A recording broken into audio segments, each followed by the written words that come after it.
Aksi penyanyi dangdut Zaskia Gotik berenang kala kehamilannya membesar terekam.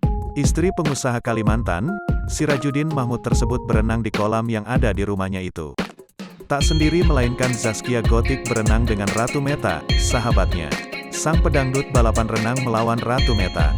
Terlihat mereka memulai renang itu dari garis yang sama. Dengan lincahnya, Zaskia Gotik berenang tampak tak ada beban dalam perutnya. Bahkan meskipun tengah hamil besar, Zaskia Gotik tetap lebih unggul melawan Ratu Meta.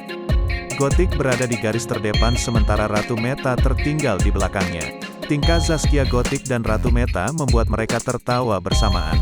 Diketahui, kini Zaskia Gotik sedang mengandung anak keduanya dengan Sirajuddin Mahmud.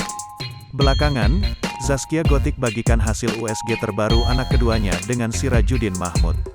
Terlihat, wajah janin calon adik Arsila sudah semakin jelas. Zaskia Gotik pun dibuat gemas dengan penampakan calon anaknya yang masih di dalam kandungan. Berulang kali Zaskia Gotik mengusap wajah Dede Utun dalam foto USG tersebut.